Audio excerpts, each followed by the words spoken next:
বরিশাল ৫ সদর আসনে জাতীয় সংসদ নির্বাচনকে ঘিরে বাড়ছে উত্তেজনা। বিশেষ করে ইসলামী ঘরানার রাজনীতিতে কে এগিয়ে সে প্রশ্ন এখন আলোচনার কেন্দ্রে। ইসলামী আন্দোলন বাংলাদেশের প্রার্থী সৈয়দ মোহাম্মদ ফয়জুল করিমের দীর্ঘ নির্বাচনী অভিজ্ঞতা আর ভোট ব্যাংকের বিপরীতে জামায়াতে ইসলামের সাংগঠনিক শক্তি কাকে এগিয়ে রাখছে ভোটের অঙ্ক।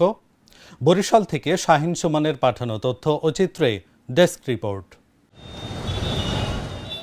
বরিশাল সিটি কর্পোরেশন ও সদর উপজেলা নিয়ে গঠিত বরিশাল ৫ আসন। এই আসনে ইসলামী ঘরানার রাজনীতিতে দীর্ঘদিন ধরে পরিচিত মুখ ইসলামী আন্দোলন বাংলাদেশের জ্যেষ্ঠ নায়েবে আমির সৈয়দ মোহাম্মদ ফয়জুল করিম। ২০০১ ও ২০০৮ সালের জাতীয় সংসদ নির্বাচনে তিনি তৃতীয় হলেও পেয়েছিলেন মোট ভোটের প্রায় ১১%। ২০১৮ সালের নির্বাচনে জামানত হারালেও তার প্রাপ্ত ভোট ছিল ২৭,০০০-এর বেশি। সবশেষ ২০২৩ সালের বরিশাল সিটি কর্পোরেশন নির্বাচনে মেয়র পদে প্রতিদ্বন্দ্বিতা করে তিনি পান ৩৩,৮২৮ ভোট, যা ইসলামী রাজনীতিতে তার শক্ত অবস্থানেরই ইঙ্গিত দেয়। ইসলামী সমমনা সহ ১০ দলীয় জোটে আসন বণ্টন চূড়ান্ত না হলেও বরিশাল সদর আসন ছাড়তে নারাজ ইসলামী আন্দোলন বাংলাদেশ। এখানে আমার বাপ দাদা সহ সবাই আমরা কাজ করি। আমাদের ইউনিয়ন নির্বাচন, মেয়র নির্বাচন সহ আমরা যে ভোটে আছি তাতে জানি না, আমি কাউকে ছোট মনে করতেছি না, সবাই প্রাপ্য, সবাই পেতে পারে, এটা আমি কাউকে ছোট মনে করতেছি। কিন্তু আমি মনে করি মানে যেরকম শফিক সাহেবের সিটে যদি জোটবদ্ধ নির্বাচন করি আর শফিক সাহেবের সিটে যদি আমি বলি এটা আমাকে দেন, এটা মনে করি একটা ধৃষ্টতা, এটা জোটকে বৃদ্ধাঙ্গুলি দেখানো, এটা উদ্যুত্ততা, এটা কোনো অবস্থাতেই কারোর জন্য শোভনীয় না। এখানে আমাদের বাড়ি, আমাদের জন্ম, এখানে চাই কিভাবে? তারা জোট করতে আসছে না ফাইজলামি করতে আসছে? এখানে এটা কি ফাইজলামি নাকি? এটা জোট করতে আসছে না ফাইজলামি করতে আসছে? ইসলামী আন্দোলন বাংলাদেশ ক্ষমতার পাগল না। ইসলামী আন্দোলন বাংলাদেশ এই বৎসর তারা জোট করে ইসলামকে ক্ষমতা নেওয়ার জন্য, কাউকে ক্ষমতা নেওয়ার জন্য না। এই আসনে জামায়াতে ইসলামের নির্বাচনী ইতিহাস তুলনামূলকভাবে দুর্বল। ১৯৯১ সালের উপনির্বাচনে দলটির প্রার্থী পান ৫,০০০-এর কিছু বেশি ভোট। ১৯৯৬ সালের নির্বাচনে সেই সংখ্যা নেমে আসে ৪,৫০০-এর কাছাকাছি। এরপর দীর্ঘ সময় সংসদ নির্বাচনে এ আসনে জামায়াত আর প্রার্থী দেয়নি।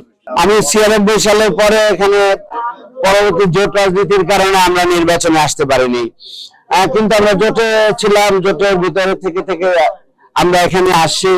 কিন্তু এখন তো সবকিছু ছাপায় বাংলাদেশে, এখন অতীত সবকিছু ছাপায়, এখন পরিবর্তনের রাজনীতি চলতেছে। সেই পরিবর্তনের পক্ষে এখন দেশবাসী এখন নতুন ধারার রাজনীতি চাচ্ছে এবং সেই রাজনীতি ইনশাআল্লাহ ইসলামী আদর্শ, ইসলামী মানবিক কল্যাণ রাষ্ট্র হিসেবে জামাত ইসলামীর সাথে সহ এখানে সমমানা সকলের পেছনে দেশবাসী আছে এবং সেই দেশবাসীর পক্ষে বরিশালও মানে জাগরিত হয়ে উঠেছে এবং এখানে আমাদের জামাত ইসলামীর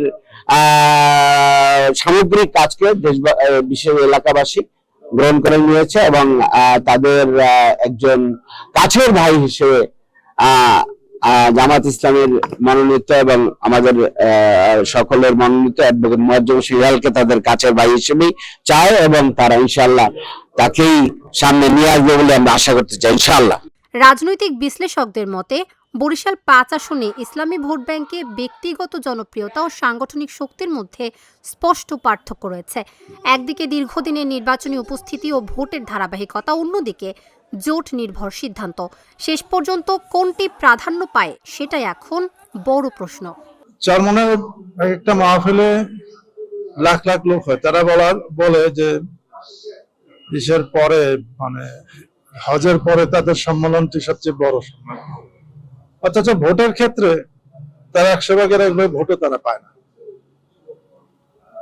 অন্যদিকে জামাত ইসলামী সাংগঠনিক ভাবে যথেষ্ট শক্তিশালী। তারা আগে থেকেই, যখন তারা নির্বাচন করতো না তখন থেকেই তারা সাংগঠনিক আন্দোলন অব্যাহত রয়েছে এবং তারা একসময় সরকারের সহযোগী সংগঠন হিসেবে কাজ করেছে। সেদিক থেকে সেই সময়ও তাদের যারা মন্ত্রী ছিলেন, তাদের যারা তাদের পক্ষ থেকে যারা সাংগঠনিক দায়িত্ব পালন করেছেন, তাদের নামে কোনো দুর্নীতি অভিযোগ খুঁজে পাওয়া যায় না। সেদিক থেকে তাদের যে সৎ ভাবমূর্তি এটি বহাল রয়েছে। কাজে আওয়ামী লীগ কে এখনো যদি আমরা মনে করি, কোণঠাসা মনে করি যে এটি অন্যভাবে মানে আন্দোলনের থেকে দূরে আছে, সেহেতু সে ভোটগুলো কোথায় যাবে, সেদিক থেকেও তাদের সম্ভাবনা আছে। যে কারণ পীরবাদের সাথে মৌলিক পার্থক্যর বিষয়টাই জামাত ইসলাম ব্যবহার করতে পারবে।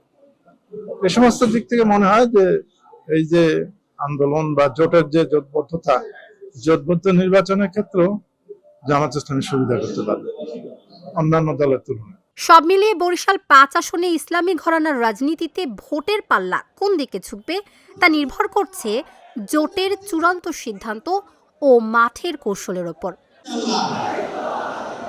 Dhaka journal, news desk.